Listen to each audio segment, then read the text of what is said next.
चलिए तो स्टार्ट करते हैं। आज एक नया टॉपिक पर चर्चा करेंगे अपन। देखो, जब भी आप सिस्टम लो, कंप्यूटर लो, लैपटॉप लो, है ना, तो उसमें बहुत सारी चीज़ों का हमको ध्यान रखना पड़ता है। मतलब जैसे रैम कितनी होना चाहिए, प्रोसेसर कौन सा होना चाहिए, हार्ड डिस्क होना चाहिए, मतलब एचडीडी होना चाहिए, एसएसडी होना चाहिए, उसकी जनरेशन क्या होती है, विंडो क्या होता है, उसका ओएस क्या होता है यानी कि ऑपरेटिंग सिस्टम क्या होता है, उसमें सिस्टम टाइप्स कौन सा होना चाहिए यानी कि 32 बिट या 64 बिट। ये सारी बातों पर आज हम चर्चा करेंगे, ठीक है। मतलब जब भी आप एक नया कंप्यूटर लेने जाओगे ना, तो आपको पूछना ना पड़े फ़ोन लगा के भैया से, बुआ से, है ना, कि कौन सा लैपटॉप या कंप्यूटर ले। आपको भी पता होना चाहिए कि यार ये चीज़ें आती है। जैसे आप जाते हो दुकान पर, मोबाइल की शॉप पर, तो आप मोबाइल में सबसे पहले रैम रोम चेक करोगे, साथ में उसमें कैमरा देखोगे, कैमरा कितना है, बहुत सारी चीज़ें हम ध्यान रखते हैं ना, कलर देखेंगे, है ना, ऐसे बहुत सारी चीज़ें देखेंगे। तो यहाँ पर भी अपन को बहुत सारी चीज़ों का ध्यान रखना है। जब मोबाइल में आप, जैसे मैं आपसे बोलूँ कि इन्फॉर्मेशन चेक करना है, तो आप सेटिंग वाले ऑप्शन पर जाकर अबाउट वाले ऑप्शन पर जाते हो और वहाँ पर आपको सिस्टम का जितना भी उसमें प्रोसेसर वगैरह ये सारी चीज़ दिख जाती है, ठीक है। तो यहाँ पर भी ऐसे ही कुछ ऑप्शन होता है, उसको बोलते हैं अपन सिस्टम प्रॉपर्टीज। क्या बोलते हैं? सिस्टम प्रॉपर्टीज, ठीक है, या कंप्यूटर कॉन्फ़िगरेशन। यदि आपसे कोई बोले कंप्यूटर कॉन्फ़िगरेशन क्या है, मतलब वो इनडायरेक्टली आपसे पूछ रहा है इसमें प्रोसेसर कितना है, वो सॉरी प्रोसेसर कौन सा है, रैम कितनी है, रोम कितना है, हार्ड डिस्क कितना है, वो सारी चीजें पूछ रहा है आपसे, ठीक है। जनरेशन वगैरह सब, मतलब कॉन्फ़िगरेशन में सब आ गया। तो उसको ओपन करिए आप। सिस्टम प्रॉपर्टीज ओपन कहाँ पर होगा, तो आपको जाना पड़ेगा पहले तो दिस पीसी पर। और दिस पीसी का बेसिकली मतलब क्या होता है?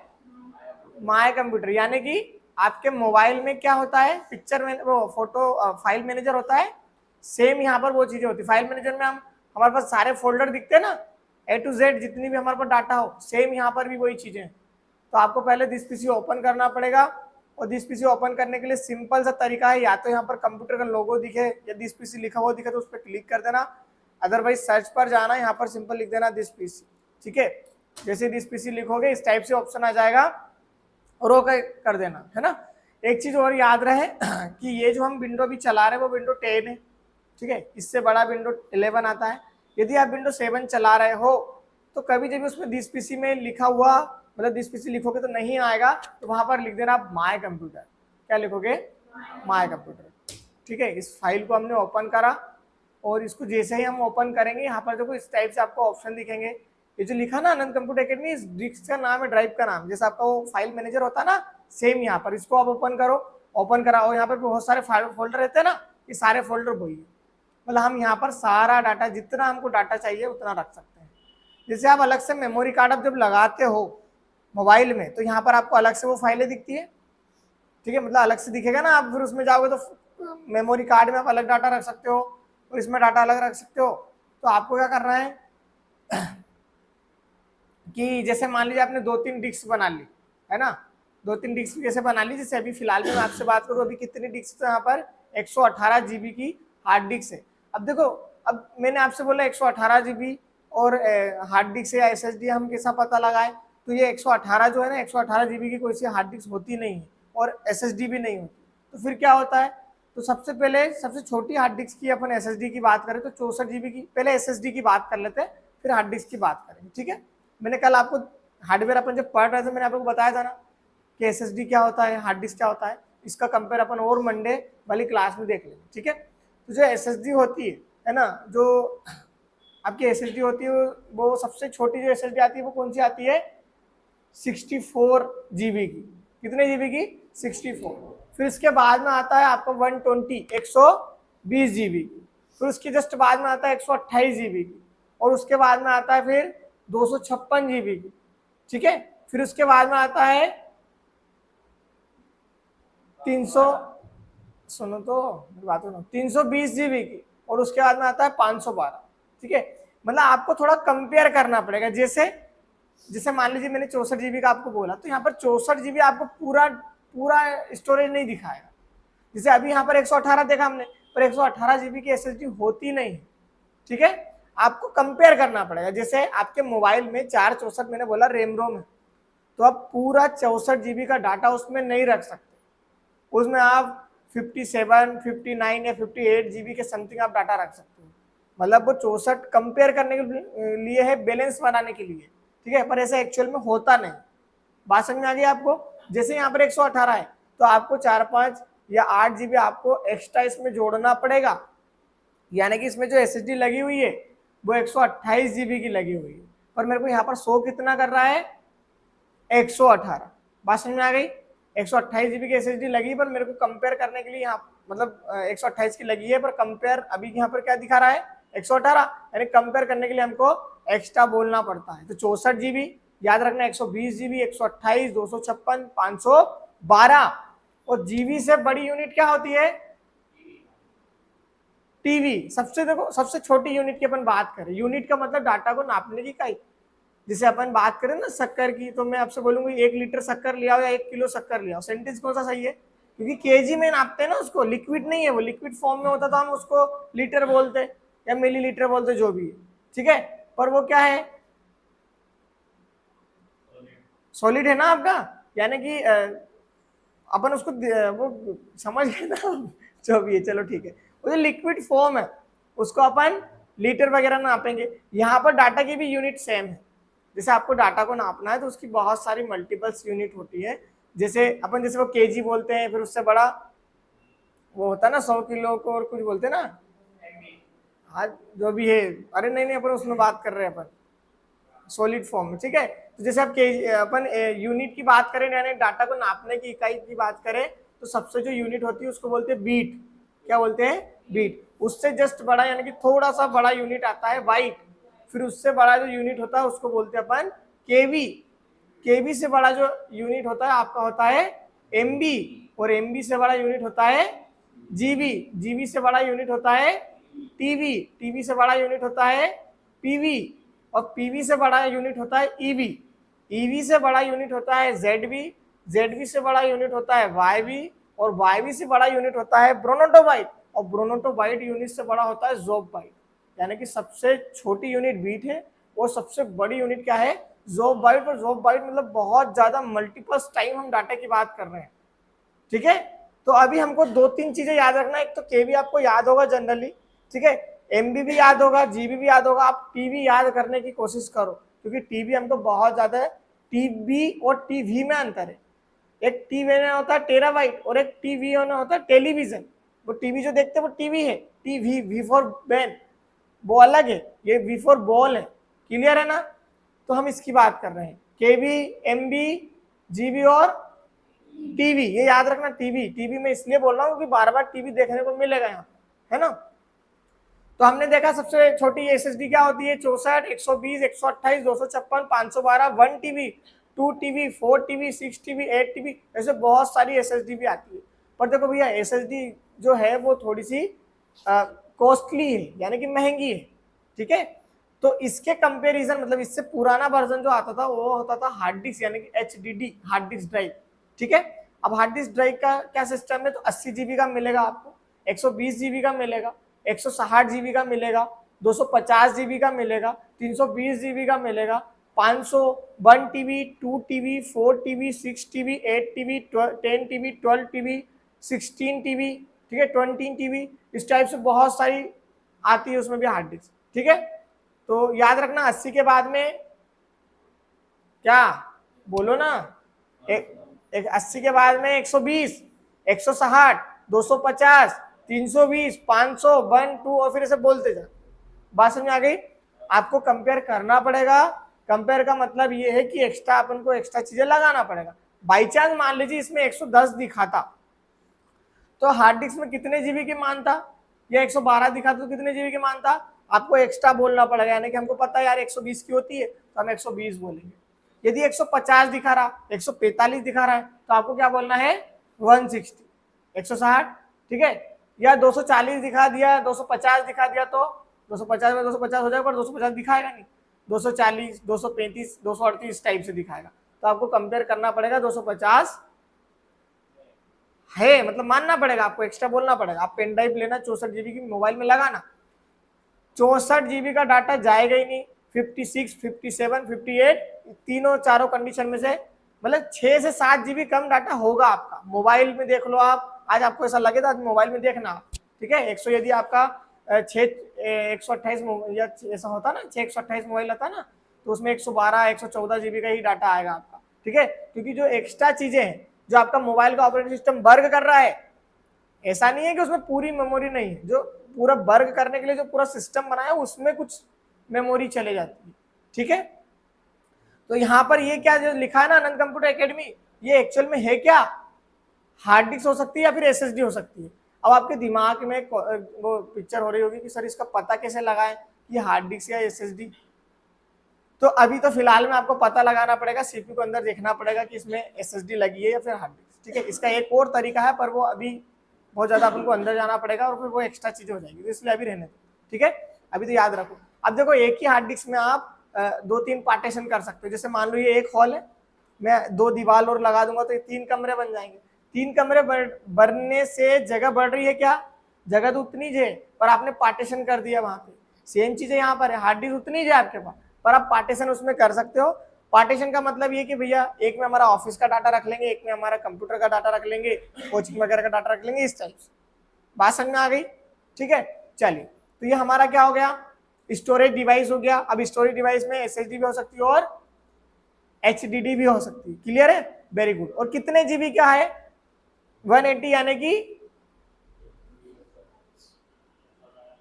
128 की, ठीक है, 128 आपको मानना है, क्लियर है। अब हम चेक करेंगे सिस्टम प्रॉपर्टीज, प्रोसेसर क्या है, रैम कितनी होती है ना, वो सारी चीजें आपको इसमें पता लगेगी।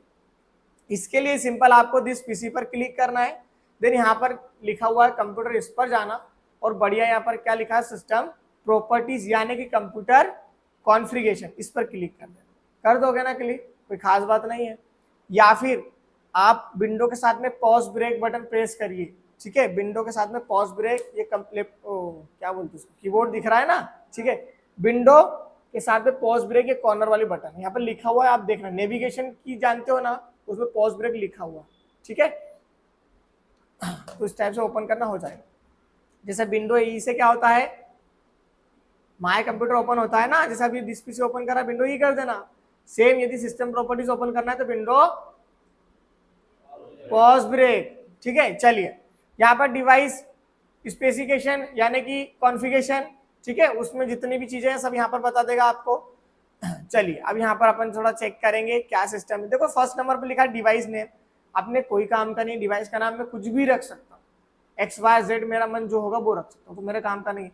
जो चीज आप चेंज नहीं कर सकते वो काम का है, ठीक है। यहाँ पर उसने चलो डिवाइस नेम में HP लिख दिया और कोई सा चाइना का माल पकड़ा दिया, फिर क्या कर लेंगे अपन, तो ये तो चेंज हो सकता है। पर हाँ, ना तो प्रोसेसर चेंज होगा, न ही रैम चेंज होगी, ठीक है, और न ही इसका सिस्टम टाइप चेंज होगा। टच स्क्रीन होगा तो यहाँ पर टच स्क्रीन नो बताएगा या यस बताएगा, यदि होगा तो यस, अदरवाइज नो बता देगा, ठीक है। और इसमें भी आप कुछ चेंजेस नहीं कर सकते। अब जब चेंजेस नहीं कर सकते मतलब ये सही चीज है। चलिए यहाँ पर देखो लिखा है प्रोसेसर, सबसे इंपॉर्टेंट कंप्यूटर में, मैंने आपको कल बता रहा था प्रोसेसर छोटा सा था ना, बिस्किट जैसा।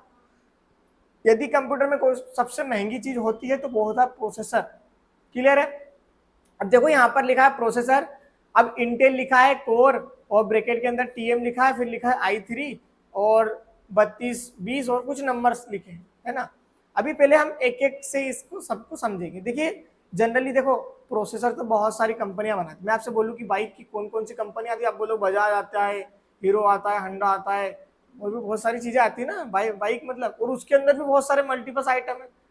पर यहाँ पर जनरली पर अपन जैसे भरोसा किस पे करते हैं, जैसे बजाज ले लिया आपने, हीरो की गाड़ी ले ली, होंडा की गाड़ी ले ली, 3-4 अपन कंपनी देखते हैं ज्यादा, है ना। सुजुकी वगैरह, सुजुकी की देखना हो तो वो देख सकते हैं, जैसे 4-5 गाड़ी होगी। सेम यहाँ पर भी वही कंडीशन है, दो ज्यादा जनरली मतलब 2 कंपनी ज्यादा चलती है, एक तो AMD कंपनी और एक होता है इंटेल कंपनी, जो भी मेरे को दिख रहा है साफ साफ यहाँ पर लिखा ना इंटेल। 2 ज्यादा मतलब ऐसी बहुत सारी कंपनियां हैं, अभी बोल रहा हूँ, पर 2 कंपनी आपको बहुत ज्यादा देखने को मिलेगी, एक तो इंटेल कंपनी और एक बोलो ना AMD, ठीक है, एक AMD कंपनी हो गई और एक इंटेल की कंपनी। जो इंटेल की कंपनी होती है उसकी सीरीज होती है कोर से स्टार्ट होती है, कहां से, कोर से। जहां पर भी आपको कोर लिखा हुआ मिल जाए, प्रोसेसर का नाम देखो कुछ भी हो सकता है, i3 हो सकता है, i5 हो सकता है, i7 हो सकता है, i9 हो सकता है, वो कुछ भी हो सकता है। पर यदि कोर लिखा हुआ मिल गया मतलब वो किस कंपनी का प्रोसेसर है, इंटेल कंपनी का, ठीक है, वो किस कंपनी का प्रोसेसर है, इंटेल कंपनी का। सेम जो AMD कंपनी होती है उसका 2 ब्रांड चलते हैं, उसका एक तो राइजन का ब्रांड और एक AMD की A वाली सीरीज, ठीक है। जैसे अपन बात करें AMD की, तो एक AMD का आता है Ryzen 3, एक प्रोसेसर आता है Ryzen 3, ठीक है। और फिर उसके बाद में आता है Ryzen 5, उससे बड़ा प्रोसेसर आता है Ryzen 7, उससे बड़ा प्रोसेसर आता है Ryzen 9, ठीक है। उसी प्रकार AMD कंपनी का एक और ब्रांड चलता है A वाली series, AMD A3, AMD A4, AMD A6, AMD A8, AMD A10, ऐसा। तो हमने देखा कि AMD में उसके दो ऑप्शन है, एक तो Ryzen वाला भी ले सकते हो सीरीज आप, या फिर आप A वाली सीरीज भी ले सकते हो, या फिर AMD में, या फिर आप इंटेल में जाओगे तो इंटेल में Core i3, Core i5, Core i7, odd number बोलना है पूरे, विषम संख्या आएंगी पूरी, 3 के बाद में 4 नहीं आएगा, डायरेक्ट 5 आएगा, 3, 5, 7, 9, बात समझ में आ रही ना कुछ। अब कोर वन तो बनाया नहीं उन्होंने, मतलब कोर i1 तो बनाया नहीं है, तो उसकी जगह पर होता है डुअल कोर या कोर टू डुओ। क्या होता है? डुअल कोर या कोर टू डुओ। आप देखोगे तो बहुत सारे आपको सिस्टम उस वाली लाइन में, जो अपने कंप्यूटर में 2 लैब है ना, उस साइड वाली जो लैब है, उस साइड की लाइन जो है उसमें सब i3 के प्रोसेसर है, और इस साइड की जो लाइन है उसमें कोर डुअल कोर मिल जाएगा या कोर टू डुओ मिल जाएगा, ठीक है। तो डुअल कोर या कोर टू डुओ दोनों एक ही है, मतलब सेम चीजें हैं। उससे बड़ा प्रोसेसर होता है कोर i3, उससे बड़ा प्रोसेसर होता है कोर i5, उससे बड़ा प्रोसेसर होता है कोर i7, और उससे बड़ा प्रोसेसर होता है कोर i9, ठीक है। और यदि AMD में बात करो तो AMD का Ryzen 3, Ryzen 5, Ryzen 7, Ryzen 9, और AMD की A वाली सीरीज की बात करो तो AMD A3, AMD A4, AMD A5, AMD A6, AMD A8, AMD A10, और ऐसे बहुत सारे और भी आते हैं, पर इतने हमारे काम के नहीं है, क्योंकि देखो इतने जो मैंने नाम बताए ना, उसमें से आधे तो आप भूल जाओगे और आधे आपके काम के नहीं है। काम के मतलब बहुत ज़्यादा महंगी चीज़ें, जैसे आपको मान लीजिए AMD का Ryzen 9 प्रोसेसर लेना है और अभी लेटेस्ट वाला 13 जनरेशन लेना है, ठीक है, और यदि अच्छे कॉन्फ़िगरेशन में जाना तो 2 से 2.5 लाख का मिल जाएगा।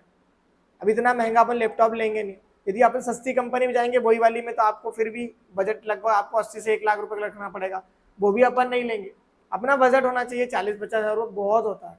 यदि आप कुछ ज़्यादा स्पेशल, देखो अपन अंबानी के साथ काम करते वो एक अलग बात, अब उनको काम तो कुछ है ही नहीं देलेगा, और तुमने 1 लाख का लैपटॉप ले लिया, कोई काम का नहीं, वो फिर शौक के लिए लिया आप। यदि काम ही नहीं है आपको तो सिंपल आप या तो देखो आपके पास 2 चॉइस है, यदि आपको लैपटॉप कंप्यूटर लेना है तो पहले एक दिमाग ये लगाओ कि काम क्या है।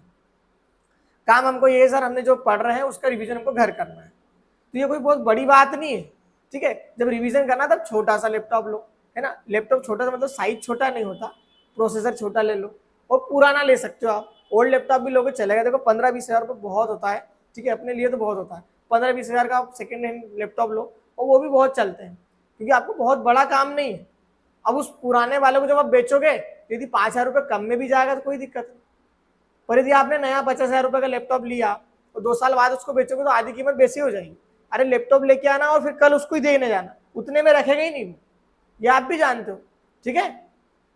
तो इसीलिए यदि आपको काम नहीं है तो लैपटॉप छोटा लो, मतलब बजट खराब करने से कोई मतलब। अब तुम्हारे पास ज़्यादा पैसे आ रहे हैं तो फिर भले तुम 1 नहीं 2 लाख का ले लो, उससे कोई दिक्कत नहीं है, ठीक है। पर यदि ज़्यादा यूज़ नहीं है तो यूज़ के हिसाब से देखो। आपको अब सोच रहे हो कि यार आगे भी मेरे को काम आ जाए, अभी भी काम आ जाए, तो 40-50 हज़ार का लैपटॉप ले लो, कोई दिक्कत नहीं। और ज़्यादा बड़ी रेंज में नहीं, 80 हज़ार का ले लिया, 1 लाख का, 2 लाख, ये क्या है, तो कोई सिस्टम नहीं है। जैसे मेरे पास 2 लैपटॉप है, वो ब्लैक कलर का है ना, वो मैंने लिया था 23 हज़ार का नया, वो जो वाइट वाला है ना वो 1.65 का है। अब मेरे को शौक नहीं आ रहा, उसके काम के लिए लिया मैंने, मतलब मैंने तो ओल्ड लिया था, पर वो काम वो 1.65 का इसलिए क्योंकि उसमें बहुत i7 प्रोसेसर है पहला, तो ये सेकेंड नंबर पर उसमें अपन वीडियो एडिटिंग करते हैं। अब वीडियो एडिटिंग आप सिंपल वाला जो छोटा लैपटॉप या कंप्यूटर होता है ना उस पर कर नहीं सकते, तो यदि करोगे भी ना तो हो तो जाएगा, पर वो लेग होगा, लेकिन अटकेगा वीडियो चलने में, फिर आपको समझ में नहीं आएगा कि आपने एडिट क्या करा, और फिर आप ग्राफिक डिजाइनिंग भी नहीं कर सकते। इसीलिए अपन ने वो चीज ली। यदि आपको काम है तो हाँ बिल्कुल ले सकते, कोई दिक्कत, ठीक है। हमने बात करी प्रोसेसर की 2 कंपनियां होती, AMD कंपनी राइज और इंटेल कंपनी। इंटेल में कोर वाली सीरीज चलेगी, AMD में 2 सीरीज चलेगी, कौन कौन सी, राइजन और A वाली सीरीज, ध्यान रखना, ठीक है। ऐसी चीजों का आप नोट कर लिया करो, तुमको याद नहीं रहेगा, तुम इतने समझदार नहीं होगा, तुमको है ना कल ही भूल जाओगे, ठीक है। चलो अब इसको आगे आओ, तो AMD कंपनी हो गई कोर i3, ये कौन सा प्रोसेसर है, इससे बड़ा प्रोसेसर कौन सा आता है कोर i3 से, वेरी गुड, और इससे छोटा डुअल कोर या कोर टू डुओ, i3 से जस्ट छोटा कौन सा आएगा, डुअल कोर या कोर टू डुओ, उससे बड़ा i3 और उससे बड़ा कौन सा है i5। ठीक है, अब इनमें चलती है जनरेशन। जनरेशन कैसा, i5 जो सीपीयू वो 10 साल पहले भी आता था प्रोसेसर, आज भी आता है और 10 साल बाद भी आएगा। ठीक है, पर आपको भी पता है जब कोई सी भी चीज कोई सी व्यक्ति बनाता है तो वो एक्यूरेट बनती है क्या, बिल्कुल भी नहीं, उसमें बहुत सारे चेंजेस बाद में करने पड़ते हैं। ठीक है, तो जो पुराना वर्जन बनाया था i5 का उसमें हो सकता है कुछ दिक्कत हो, तो फिर उसकी जनरेशन चलती है। अभी जैसे बात करें ना 14 जनरेशन चल रही है, 14 नंबर की जनरेशन। अभी आपको 13 नंबर मतलब i3 13 जनरेशन का आपको लैपटॉप या 12 जनरेशन का लैपटॉप आपको आसानी से मिल जाएगा। ठीक है, जो 14 चल रही है वो अभी 2-4-5 महीने में या 6 महीने में आपको आसानी से मिल जाएगा। मतलब देखो आज लॉन्च हुआ तो आज तो आपको मिल नहीं सकता, या आप भी जानते हो कंपनी में पहले टेस्टिंग होगी।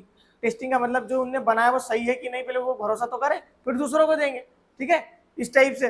तो जैसे अपन बात करें अब जनरेशन चेक कैसा करें, तो जनरेशन चेक यहाँ से होती है। इसमें देखो लिखा है 3220, यानी कि जो 220 लिखा ना लास्ट वाला उसको छोड़ो, फर्स्ट वाला वर्ड क्या उसको पकड़ो, 3 i3-3220। तो हमको फर्स्ट वाला वर्ड देखना क्या है 3, यानी कौन सी जनरेशन, ये थर्ड जनरेशन। 4 लिखा होगा मतलब फोर्थ जनरेशन, 5th लिखा होगा मतलब 5th जनरेशन, 6 लिखा मतलब 6th जनरेशन। अच्छा जैसे मान लो 4 की जगह 5 नंबर आ गए, 5 नंबर आ गए, तो फिर आपको 2 नंबर मतलब कुल मिला के 3 नंबर को छोड़ना है पीछे के, एक दिमाग ये लगा लो आप। ठीक है, यदि मान लो यहाँ पर लिखा होता है 1050, 1050 मतलब 1050। अब यार 1050 2 ऐसा लिखा है। ठीक है, तो आपको 3 वर्ड छोड़ देना, आपको 10 मिलेगा मतलब। ठीक है, मतलब कौन सी जनरेशन हो गई 10 जनरेशन, वेरी गुड। 4 होंगे तो 3 नंबर छोड़ देना, 5 हो गए तो भी 3 नंबर छोड़ना है। ठीक है, वो जनरेशन आप पता कर लेना, क्लियर है, कर लोगे ना, कोई खास बात नहीं है। देखो नंबर 3 नंबर छोड़ना है पीछे के, आगे जो भी नंबर मिले आपको वो आपकी जनरेशन होगी। और ये चीजें कोई नहीं बताएगा आपको, बहुत ज्यादा काम की है। पर आप दुकान पे गए, उसने बोला भैया पुराना लैपटॉप लेने गए आप, जैसे उसने बोला ये तो i5 8 जनरेशन है, आपको आसानी से मिल जाएगा i5 8 जनरेशन 10 जनरेशन, ये ओल्ड मिल जाते हैं। ठीक है, तो वहां पर आप जब जाओगे ना तो उस पर भरोसा तो कर लिया आपने, अच्छी बात है, पर आप वहां जाके देखो, उसको ओपन करो, उसकी सिस्टम चेक करो, उसने जो बोला वो सही है कि नहीं है। यदि आपने बिना देखे ले लिया तो ये या तो सही निकल सकता है या फिर नहीं भी निकली, वो भी हो सकता है ना। तो आपको जनरेशन जरूर चेक करना चाहिए, जनरेशन बहुत ज्यादा मैटर करता है। अब आपका दिमाग ये चल सकता है सर ये जनरेशन क्या होता है। जनरेशन होता है मॉडल, यानी कि ये मॉडल कब बना, जितना ज्यादा जनरेशन कम होगा ना उतना पुराना होगा। तो आपका दिमाग ये चल रहा होगा कि ये तो बहुत पुराना होगा, नहीं ये नया है ना, अपन ने नया ही बनवाया है, अभी अपन ने नया बनवाया सारा सिस्टम, पर ये जनरेशन जो है वो अपन ने i3 थर्ड जनरेशन रख लिया है। क्योंकि सीपीयू यदि मतलब कंप्यूटर की और लैपटॉप की बात करो तो कंप्यूटर फास्ट चलता है, लैपटॉप स्लो चलता है। अब कितना भी हैवी लैपटॉप, क्योंकि लैपटॉप जो होता है उसमें पावर कैसे देते हैं, बैटरी से। बैटरी वाली स्कूटी और पेट्रोल वाली स्कूटी चलाना, पेट्रोल वाली ज्यादा तेज चलेगी। ऐसे यदि आप कंप्यूटर चलाओगे वो बिजली से चलेगा डायरेक्ट, तो वो फास्ट चलेगा, वो हैंग कम होता है, लेग कम मारेगा। ठीक है, और लैपटॉप आपका लेग मारेगा, भले कितना भी अच्छा प्रोसेसर हो, एक समय ऐसा आएगा वो लेग मारेगा ही मारेगा। ठीक है, तो यदि दोनों में बात करें कंपैरिजन की तो कंप्यूटर सेफ रहता है, पर कंप्यूटर में एक चीज नुकसान ये है कि उसको आसानी से कहीं अपन लेके नहीं जा सकते। मेरे को जैसे ये रूम में बैठना है वहां से, तो फिर उसको कैसे उठा के लाऊंगा, उठा भी लाऊंगा फिर यहाँ पे बोर्ड वोर्ड कनेक्शन लगा, लैपटॉप में चलो भैया, ठीक है, कहीं भी लेके जा सकते हैं। ठीक है ना, तो जनरेशन चेक कर लोगे। पहले तो हमने देखा कि 2 कंपनियां होती है, AMD और एक इंटेल, और फिर उसमें हमने देखा कोर i3 प्रोसेसर है और उसकी जनरेशन कौन सी है, थर्ड जनरेशन, वेरी गुड, ये नंबर से पता लगा है। फिर इसके बाद में लिखा ना 3.30 गीगाहर्ट्ज, ये उस प्रोसेसर की स्पीड डिपेंड करती है, कितनी स्पीड है, जितना ज्यादा गीगाहर्ट्ज होगा ना उतनी ज्यादा स्पीड। जैसे आपका अब देखोगे किसी में 2.2 गीगाहर्ट्ज का प्रोसेसर है, किसी में 2.5 गीगाहर्ट्ज का प्रोसेसर है, 3.3 गीगाहर्ट्ज, मतलब ये बहुत ज्यादा अच्छा प्रोसेसर है। ठीक है, तो i3 में एक बहुत सारे वेरिएंट है, ऐसा नहीं कि i3 एक i3 बोल दिया मतलब i3, ऐसा नहीं। i3 में जैसे मान लो i3 थर्ड जनरेशन है, पर उसका जो गीगाहर्ट्ज है वो 2.5 गीगाहर्ट्ज है, और इसका जो है गीगा अब इतना ही चलेगा है ना, मैक्सिमम 4, बस इतने गीगाहर्ट्ज के बीच में रहता है, ऐसा नहीं कि 50 गीगाहर्ट्ज लिखा हुआ है, ऐसा कुछ भी नहीं होता। ठीक है, तो यहाँ पर 3.3 मतलब इसका गीगाहर्ट्ज बहुत ज्यादा अच्छा है, यानी कि ये फास्ट चलेगा। और यदि कोई सा लैपटॉप आप देखो, यदि उसमें यहाँ पर लिखा है 2.5 गीगाहर्ट्ज, मतलब उसकी स्पीड इससे स्लो होगी। और यदि सेम यही भी होता ना तो भी स्लो होता, क्योंकि वो लैपटॉप था और ये क्या है, कंप्यूटर है। समझ गए, प्रोसेसर के बारे में बहुत ज्यादा अच्छे से समझ गए होंगे आप। इसके बाद में यहाँ पर लिखा इंस्टॉल्ड रैम, कितने जीबी की रैम है यहाँ पर, 4 जीबी की रैम है, ठीक है। यूजेबल का मतलब होता है इतनी यूज हो चुकी है, और इतने अभी इसमें से माइनस कर लेना 4 में से, तो 0.11 आ जाएगा जो भी है वो, ठीक है। उतना क्या होगा, यूजेबल नहीं है ऐसा कुछ, ठीक है। पर अभी आपके पास मैक्सिमम रैम कितनी यहाँ पर, 4 जीबी, ठीक है। लैपटॉप में रैम बदलना कठिन होता है, मतलब उसको, ठीक है। और यदि आप कंप्यूटर में बदलना चाहते हो आसानी से मैंने क्योंकि कल बताया था आपको, ठीक है। हमने सीपीयू को ओपन करा, कैबिनेट को ओपन करा, वहां पर हम आसानी से रैम को लगा सकते, तो 4 की जगह 8 करना तो कोई खास बात नहीं कर सकते। और लैपटॉप में वो चीजें करना पॉसिबल तो है, पर बहुत ज्यादा टाइम लगता है उसमें, ठीक है। चलिए, फिर इसके बाद में देखो डिवाइस नेम, तो डिवाइस की कुछ आईडी होगी, है ना। डिवाइस की आईडी मतलब इसको ट्रैक वगैरह करने के लिए, है ना, उसके प्रोसेस वगैरह के लिए। और यहाँ पर प्रोडक्ट आईडी वही सेम चीज है। यहाँ पर लिखा सिस्टम टाइप, भैया सिस्टम टाइप्स देखो, ओएस, ओएस का मतलब होता है ऑपरेटिंग सिस्टम। सिस्टम टाइप्स 2 प्रकार के होते हैं, एक तो 32 बीट और एक होता है 64। तो 32 बीट में ऐसा क्या है कि 64 बीट को लाना पड़ा। 32 बीट में बहुत ज्यादा लिमिटेड सॉफ्टवेयर इंस्टॉल कर सकते हो, जैसे टेली का नाम सुना है। टेली 2 प्रकार की होती है, एक तो ERP9 और एक होता है प्राइम। जो ERP9 होती है ना, वो 32 बीट पर आप चला सकते हो, ठीक है। पर जो टेली प्राइम होता है उसको 64 बीट ही लगेगा इंस्टॉल होने के लिए। आपसे मैं पूछूं, एक गाड़ी है आपके पास, ठीक है, उसमें 10 किलो वजन चले जाता है, यदि आप उसमें 20 किलो वजन रखोगे तो जाएगा क्या, आप खुद बताना, फिर मैं आपसे क्वेश्चन पूछूंगा इधर, जाएगा क्या 20 किलो वजन, नहीं जाएगा, क्योंकि आपने बोला मैक्सिमम कैपेसिटी कितनी है उसकी, 10 kg, ठीक है। यदि उसमें 1 किलो वजन आपने रखा गाड़ी में, तो जाएगा कि नहीं, सोच क्यों रहे हो, मतलब बहुत बड़ी बात बोल दी क्या मैंने, चले जाएगा। 2 किलो, 5 किलो भी चले जाएगा, 9 किलो भी चले जाएगा, 9.5 किलो भी, और 10 किलो भी चले जाएगा।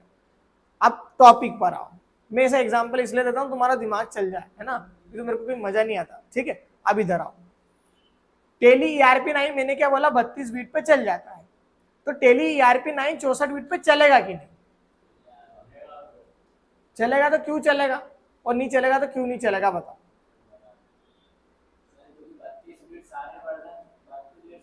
32 बीट छोटा है, सारे वर्जन उसमें नहीं चल रहे हैं। 64 बीट बड़ा है, तो 64 का मतलब क्या हुआ, 32 तो उसके अंदर आ चुका है, तो जो 32 पे चलेगा वो 64 पे तो चलेगा ही चलेगा। पर जिसकी स्टार्टिंग ही 64 से हो रही है वो 32 पे नहीं जा पाएगा। समझ रहे हो बात को, यानी कि जो सॉफ्टवेयर 32 बीट पर चलते हैं वो 64 पर भी चलेंगे, पर जो 64 पर चलते हैं वो ओनली 64 पर ही चलेंगे, 32 पे नहीं चल सकते। बात समझ में आ गई आपको। जो टेली ERP9 है 32 बीट पर चलता है, वो 64 पर भी चलेगा, और जो टेली प्राइम है उसको इंस्टॉल करने के लिए 64 बीट ही ऑपरेटिंग सिस्टम होना चाहिए, तो 32 बीट होगा तो इंस्टॉल ही नहीं होगा। जब इंस्टॉल नहीं होगा तो आप आसानी उसको चला ही नहीं पाओ, ठीक है। फिर यहाँ पर लिखा pen to touch, no pen to touch input and available for this display. यहाँ पर कोई सा भी एक जो भी डिवाइस है यहाँ पर टच स्क्रीन इनपुट नहीं देता है, यानी कि कोई सा भी डिवाइस यहाँ पर टच स्क्रीन नहीं है आपके पास, न तो मॉनिटर है और नहीं और अदर चीजें जो भी गैजेट्स वगैरह होते हैं, ठीक है। फिर यदि स्क्रीन टच होता है, जैसे वो लैपटॉप, अभी आप लैपटॉप में देखोगे सिल्वर वाले, तो उसमें लिखा हुआ आएगा, क्योंकि वो टच स्क्रीन है, फोल्डेबल है ना, तो उसमें लिखा हुआ आएगा। जो चीज टच स्क्रीन है उसमें लिखा हुआ आएगा, जो चीज नहीं है उसमें नहीं लिखा हुआ आएगा, क्लियर है। उसके जस्ट बाद जाओ विंडो की स्पेसिफिकेशन के बारे में देखो, तो यहाँ पे एडिशन सबसे इंपॉर्टेंट चीज है। एडिशन का मतलब होता है इसमें विंडो कौन सा इंस्टॉल है। जैसे यहाँ पर आपको लिखा हुआ दिख रहा है विंडो 10 प्रो, भैया ये विंडो क्या बला है, मोबाइल है आपके पास, ये ढोलक कौन बजा रहा है, हरिओम की कलाकारी होगी, नहीं, अच्छा अच्छा ठीक। देख तूने ऐसी वो मानसिकता बनवा दी कि कहीं भी गलती करेगा तेरा। चलिए, एडिशन का मतलब होता है, देखो एडिशन, एक तो एडिशन बुक में देखा होगा, है ना, नया एडिशन आता है 24 का आ गया, 25 का आ गया, मतलब एडिशन क्यों आता है भैया, मजा आ रहा है क्या एडिशन में, एडिशन इसलिए आता है कुछ गलती होती है तो उसको सुधार के ये करते हैं। यहाँ पर भी वही चीज है। अपन जैसे मोबाइल की बात करें, आपके मोबाइल को स्विच ऑफ करना और ऑन करना, क्या लिखा हुआ आएगा सबसे पहले, जल्दी बताओ। ये तो देखो एक बार करके, एंड्रॉइड लिखा हुआ आएगा और कंपनी का नाम है, आइडिया का होगा तो हाथ में लाएगा, अब आइडिया का तो मोबाइल ही नहीं देखा, बंद ही हो गया, ठीक है। और उसके बाद में सैमसंग हो गया आपका, ओप्पो, वीवो, रेडमी, फलाना फलाना बहुत सारी कंपनियां हैं, ठीक है, ऐसी बहुत सारी कंपनी। आपने उसको चालू करा, सबसे पहले एंड्रॉइड दिखाता है। एंड्रॉइड क्या है? आपके मोबाइल के लिए ओएस है। ओएस का मतलब ऑपरेटिंग सिस्टम। आपके मोबाइल में कौन सा ऑपरेटिंग सिस्टम हो गया? एंड्रॉइड। Very good. जब एप्पल का आप लोगे ना तो उसमें एप्पल लिखा हुआ है, यानी कि उनका खुद का ऑपरेटिंग सिस्टम है, ठीक है। जब भी तो प्राइवेसी वगैरह बहुत ज्यादा है, और ये मोबाइल में थोड़ी सी कम है। और अपन को क्या मालूम, अपन को क्या दिक्कत है ना? अपने पास कोई अंबानी के साथ में तो बैठते नहीं अपन, तो कोई दिक्कत आएगी? डाटा चुरा भी ले तो चुरा लो, क्या दिक्कत है ना? तो हम इसके बात करते कंप्यूटर में, तो यहाँ पर एडिशन होते हैं, मतलब विंडोज के चलते हैं। अब इसमें ऑपरेटिंग सिस्टम बहुत ज्यादा अलग अलग टाइप्स के होते हैं, जैसे विंडो भी होता है, मतलब एक विंडो कंपनी हो गई, एक लिनक्स जिसको लाइनेक्स बोलते हैं, ठीक है, एक लाइनेक्स कंपनी भी हो गई, वो भी ऑपरेटिंग सिस्टम होता है, ठीक है। एक 1.2 होता है, आपने नाम नहीं सुना होगा 1.2 का, है वो आता है, वो कोडिंग वाले यूज करते हैं, ठीक है। और एक मेक होता है, एप्पल का लैपटॉप लेना, उसमें मेक आएगा, मतलब विंडो इंस्टॉल नहीं कर सकते, और करोगे भी तो कर लो, कोई दिक्कत नहीं, हो जाएगा, पर आसानी से नहीं होगा, ठीक है। मेक का सिस्टम अलग है। हरिओम, एडिशन की बात कर रहे थे अपन, ठीक है। तो अपन बात करें विंडो की, अभी इसमें भी बहुत सारे वर्जन चलते हैं। जैसे बात करो विंडो, सबसे पहले कौन सा विंडो आया? तो एक सबसे पहले जो विंडो बनाया था, विंडो 1.0 कौन सा? विंडो 1.0। उसके बाद फिर जो दूसरा लेटेस्ट वाला वर्जन आया, विंडो 2.0। उसके बाद में आया विंडो 3.0।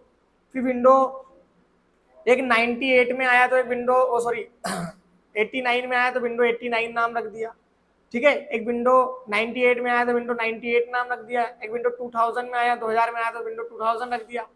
विंडो 2003 रख दिया एक का नाम, फिर एक का नाम रख दिया विंडो विस्टा। फिर उसके बाद आया विंडो 7, उससे पहले का वर्जन विस्टा, और उससे मतलब विस्टा और विंडो 7 से एक बीच में आता था विंडो अच्छा कुछ आता था यार, उसका नाम, हाँ XP, window XP. Window Vista के बाद में विंडो एक्सपी, फिर विंडो 7 आया, फिर विंडोज के बाद में वर्जन आया विंडो 8, और विंडो 8 के बाद में विंडो 8.1, फिर विंडो 8.1 के बाद में विंडो 10, और उसके बाद में विंडो 11। ऐसे बहुत सारे वर्जन आते हैं विंडोज के, ठीक है। यानी कि मैं भी बोल सकता हूँ अभी लेटेस्ट में बात मत करो, ठीक है। अभी लेटेस्ट में जो विंडो चल रहा है वो कौन सा विंडो चल रहा है? 11। मार्च 2024 में आने वाला था विंडो 12, बाकी अभी आया नहीं है, हो सकता है उसमें कुछ काम चल रहा है, तो साल के एंडिंग तक आ जाएगा, ठीक है, ऐसा लगता है। तो जब भी आए उससे मतलब नहीं, बाकी अभी लेटेस्ट में यदि कोई सा विंडो चल रहा है तो कौन सा विंडो चल रहा है? 11। और अभी हम यूज कौन सा कर रहे हैं, यहाँ पर लिखा हुआ है। अब देखो, अब इसमें 3 चीजें होती है, जैसे विंडो 10 प्रो लिखा हुआ मिलेगा, विंडो 10 लिखा हुआ मिलेगा, विंडो 10 होम लिखा हुआ मिलेगा, और विंडो 10 प्रोफेशनल लिखा हुआ मिलेगा, ठीक है। अब इनमें तीनों में चारों में अंतर क्या है? तो अंतर देखो कुछ भी नहीं है, थोड़े से ऑप्शन का अंतर होता है, बाकी कुछ भी नहीं। तो विंडो 10 होम लिखा हुआ मिल सकता है आपको, विंडो 10 प्रो मिल सकता है, विंडो प्रोफेशनल मिल सकता है, और एक और क्या बताया था मैंने? विंडो 10 मिल सकता है, ठीक है। समझ गए ना? तो ऐसे बहुत सारे विंडोज के वर्जन होते हैं, window 1.0, 2.0, 3.0, window 95, window 2000, window 2003, Vista, XP, 7, 8, 8.1, 10, 11। ध्यान रखना, तो ये एडिशन है। अभी हमने विंडो इसमें चेक इस टाइप से कर सकते हैं, कर लोगे ना, कोई खास बात नहीं। इसके अंदर वर्जन, तो ऐसा देखो विंडो जो है ना उसके अंदर फिर वर्जन। अब आपका दिमाग थोड़ा ज़्यादा मिक्सअप होगा कि यार पहले ये बता दिया, अब ये बता रहे, फिर ये पहले तो प्रोसेसर बताया, फिर उसमें प्रोसेसर के अंदर जनरेशन बता दी, फिर उसके अंदर ऑपरेटिंग सिस्टम बता दिया, फिर उसमें बोल दिया वर्जन, और है ना। अभी आपको 1-2 बार और मैं बताऊंगा ना तो समझ में जाएगा। ये टॉपिक को अपन 2-4-8 दिन में एक बार और रिवीजन इसका करेंगे, टेंशन मत लो। वर्जन देखो, वर्जन जैसे मोबाइल में वर्जन होते हैं ना, सेम वर्जन ही होते हैं। आप मोबाइल को अपडेट करते हो ना, तो उसमें नया वर्जन होता है, थीम नहीं आती, बहुत सारे फीचर्स आपको नहीं मिलते हैं, सेम यहाँ पर। इससे पहले का वर्जन 21H2 था, इससे जस्ट विंडो 10 का ही। तो ये जो 22H2 है ना, ये लेटेस्ट वाला है, इससे लेटेस्ट नहीं है, मतलब ये लेटेस्ट वाला, ठीक है। इससे पहले का 21H2 वाला है। ऐसे और भी लेटेस्ट हो सकते हैं, बाकी देखो ये वर्जन उतना ज़्यादा इम्पेक्ट नहीं करता, क्योंकि आपके सिस्टम में मेनली विंडो इंस्टॉल होना चाहिए बस, बाकी सारी चीज़ें आप कर लेते हो, ठीक है। विंडो अपना एंड्रॉइड मोबाइल जैसा है, एंड्रॉइड मोबाइल में कहीं से भी ऐप डाउनलोड कर लो, नहीं प्ले स्टोर पे मिल रहा, गूगल पे चले जाओ। पर मैक में ऐसा नहीं होता, यानी कि एप्पल के लैपटॉप में उसमें बहुत ज़्यादा दिक्कत आएगी। उसमें भी उसका खुद का ऐप स्टोर है, वहीं से आपको डाउनलोड करना पड़ेगा, और हर ऐप पर कोई ना कोई सा चार्जेस लगता ही लगता है, 4000, 5000, 10,000, 20,000, 100,000 ऐसे, है ना, ठीक है, मतलब 1 लाख ठीक है। चलिए, बाकी ओएस बिल्ड उसका कुछ नंबर है, ये नंबर हमको काम के नहीं है। एक्सपीरियंस में भी ये कोई दिक्कत नहीं है। आपको मेनली चेक क्या करना है, एडिशन, देन यहाँ पर विंडो। इंस्टॉल कब करा था भैया, देखो जरूरी नहीं है कि आपको 10/9/23 का दिखा रहा, मतलब 10/9/23 को लिया था कि अपन ने, नहीं, इसको फॉर्मेट करा होगा लास्ट टाइम, उसकी डेट ये दिखाता है, ठीक है। फिर इसके बाद में यहाँ पर प्रोसेसर और रैम, ये सारी हमने चीजें के बारे में बात करी, ठीक है। आई होप आपको समझ में सारी चीजें आई होगी, ठीक है। उसके बाद में फिर अपना नेक्स्ट टॉपिक मंडे देखेंगे। चलिए, तब तक के लिए धन्यवाद।